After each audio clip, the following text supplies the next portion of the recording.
IndiHome, dekatkan pengalaman.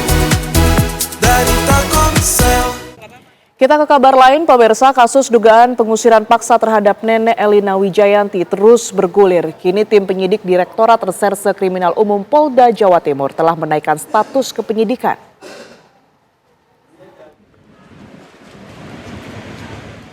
Penyidik di Reskrimum Polda Jawa Timur telah menerima laporan Nenek Elina atas peristiwa pengusiran paksa oleh sekelompok orang tidak dikenal sejak bulan Oktober lalu. Tim penyidik langsung mendalami laporan dan kini telah menaikkan status dari penyelidikan ke penyidikan setelah memeriksa 6 saksi.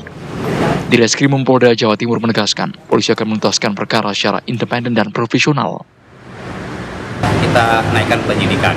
Sebenarnya kasus ini sudah kami atensi, concern terhadap kasus ini sejak laporan polisi kami terima di tanggal 29 Oktober 2005. Kami akan melakukan penyidikan dan hari ini kami meyakini peristiwa pidana, kami naikkan penyidikan dan hari ini kami memeriksa 6 orang saksi dan yakin bahwa kami akan proses perkara ini secara profesional, sesuai prosedur, independen dan juga sesuai fakta. Polisi juga menyita satu mobil pickup yang merupakan alat angkut dalam pengosongan rumah Nenek Elina. Sebelumnya, peristiwa yang dialami Nenek Elina terjadi pada Agustus 2025. Rumah Nenek Elina di Kelurahan Lontar didatangi puluhan orang dan memaksa Nenek Elina keluar. Elina menolak hingga akhirnya diangkut paksa. Aksi intimidasi pun terekam dan viral di media sosial, memicu kecaman publik.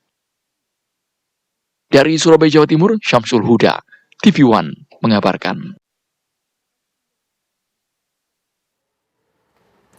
Kasus mengusir paksa yang dilakukan sekelompok orang yang diduga berafiliasi dengan ormas tertentu tanpa putusan pengadilan di Surabaya, Jawa Timur menjadi buah bibir di ruang publik. Pemerintah Kota Surabaya lakukan sejumlah langkah tegas terkait dengan kasus ini. Berikut keterangan Wali Kota Surabaya Eri Cahyadi. Memang organisasi masyarakat yang melakukan atas nama organisasi masyarakat, maka proses hukum harus berjalan. Dan kita juga akan merekomendasikan untuk dibubarkan. Kita juga akan membubarkan ormas itu ketika melakukan premanisme di kota Surabaya. Karena ormas ini adalah bagaimana membantu menggerakkan keamanan di setiap kota, bukan malah menjadi premanisme di kota Surabaya. Dan itulah yang menjadi atensi Satgas yang ada premanisme di kota Surabaya terkait hal itu. Maka proses hukum berjalan dan ketika itu betul ormas, kita akan melakukan pembubaran. Kejadian ini kan harus dilawan, Mbak. Dengan cara apa? Dengan melaporkan dan membuat jerah agar tidak terjadi kembali, sehingga apa? Forkompinda Kota Surabaya juga melakukan hal proses hukum yang harus berjalan. Maka Surabaya ini tenang tapi tegas, sehingga proses hukum itu harus berjalan. Dan kejadian Nenek Elina ini sudah dilakukan proses hukum sejak tanggal 29 Oktober.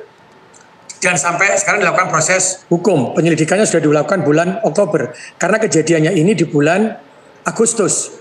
Dan beliau menyampaikan, Bu Nenek Elina dengan pengacaranya melakukan pelaporan ke Polda dan dilakukan pemeriksaan mulai tanggal 29 Oktober.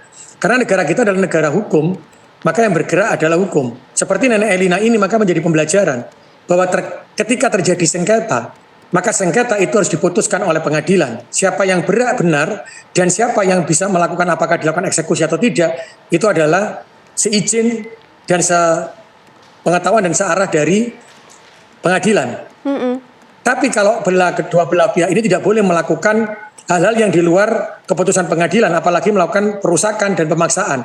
Maka inilah yang dilakukan pidana oleh teman-teman Polda Jawa Timur. Dan ini menjadi atensi betul di kepolisian Polda Jawa Timur terkait hal ini. Dan ditingkatkanlah dari penyelidikan yang mulai dilakukan tanggal 29 Oktober hari ini menjadi penyidikan.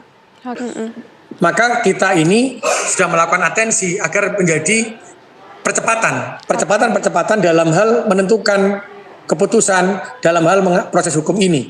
Karena apa? Jikalau terlalu lama proses hukum ini berjalan, maka akan ada suasana yang tidak kondusif di kota Surabaya, sehingga akan lari ke arah suku, lari ke arah mana.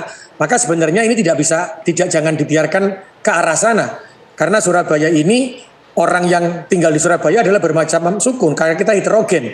Jangan karena oknum, karena mungkin satu kegiatan ormas, tapi bisa mempengaruhi komunitas dan mempengaruhi antar suku yang ada di Surabaya. Karena itu saya berharap Polda Jawa Timur segera menetapkan keputusannya apakah ini benar dan salah, sanksinya apa, sehingga warga Surabaya ini bisa merasakan ada perlindungan hukum terkait dengan proses hukum yang sudah dilaporkan.